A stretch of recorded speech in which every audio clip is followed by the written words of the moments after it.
Hello and welcome to Youth in Politics. I'm Justin Schnedt. Today's guest is Democratic gubernatorial candidate John Richardson. Welcome to the show. You served as Commissioner of the Department of Economic and Community Development, and here's what it says on your website. In his 2.5 years as Commissioner, John worked silos among the various organizations that do economic development in the state, bringing new focus to the regions and finding links between community development, tourism, innovation, and international trade, protecting jobs and creating new and better jobs across Maine.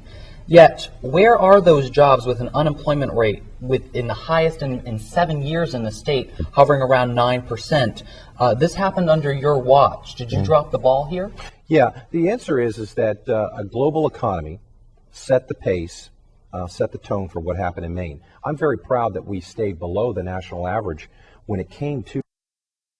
But if you remember, Justin, I came in February of 2007. Things were bad and getting worse. Yes, we are credited with the new jobs of the future, the high-tech, clean-tech jobs of the future. Thousands of jobs were created during this time frame.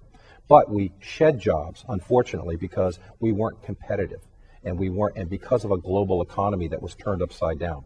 So I'd say that in many respects, you could fault, if you want to fault anyone, I think you would fault Wall Street. I think you would fault Washington, who let us down with a number of their policies or failures to move this country forward. I think you would fault Wall Street, and I think you would, with the issues that were going on Wall Street, that's what let the Maine people and the American people down in this time frame. But we did our best here, and I'm very proud of my accomplishments as Commissioner of Economic Development in breaking down the silos of getting tourism to work with international trade, of getting the educational institutions thinking about economic development and how they could help our small businesses, in working on the Finance Authority of Maine as a board member and opening up capital to our small businesses. I'm very proud of that. In fact, I think there's studies that indicate somewhere in the neighborhood of 38,000 jobs were created during this time frame. Jobs of the future, clean tech, green tech jobs. Those are the jobs I've been working on. The green economy is before us. I've got the vision, the plan, and I'm the only one in the race with the experience. What would you say to the Mainer who lost their job during your tenure as commissioner, who may be seeing this interview or seeing you out and saying he's just deflecting the blame to Washington or deflecting it to Wall Street? What happens with the legislative policy right here in the state of Maine that let the people down? Yeah. I don't know that the legislative policy let people down. I think that, unfortunately, as I said, Wall Street, I think the Bush administration of 8 years, I think Washington, when I talk about Washington, I talk about the Bush administration, their policies let us down as a country. And President Obama is building this back up. As I indicated to you earlier, for me, I'm very proud. I feel and I understand firsthand how these people are going through difficult times. I was at Domtar paper mill yesterday. I met with the union officials and I understood exactly their concerns about the sensitivity around the stability of their jobs. I know when Maine people elect me as their next governor, they're going to understand that they have someone who has been through it, has understood job loss, who's understood the instability and the lack of job creation, who has a vision and a plan, because they're the only one who has had the experience of having gone through these tough times and knows what to do to turn the state around. What recommendations, if any, did you give the current Governor Baldacci in terms of economic development that he didn't implement that you would in your administration? I think a one-stop shop development. If you hear, there are two things really I think that are really important. A one-stop shop for economic development. I would combine a number of agencies to create a Department of Commerce. I would provide a one-stop shop opportunity for our business people, especially our small business people who don't have the time to go around to 10 or 15 different agencies. They need help, and they need to come to one location and be helped and serviced as I think they would expect from their state. Secondly, I would have opened up more capital. One of the problems we have, Justin, in the state even today is a lack of either equity or working capital for purposes of our small businesses. They have orders they can't even fill, and the reason they can't fill them is because they don't have the ability to access debt or access equity. And I think we should have opened that up. You hear about it all the time from small businesses. They need that access, and we should have done more for our small businesses. And recently, the state has changed its diploma requirements for high schools. It's not implemented yet, but it will be in a few years. And you mentioned that you really want to focus on curriculum and high school requirements. For instance, it's not anywhere in the diploma requirements a civics course, for instance. So we're going to have a whole generation of young people, my generation, not have a clue of our political system or how our government operates.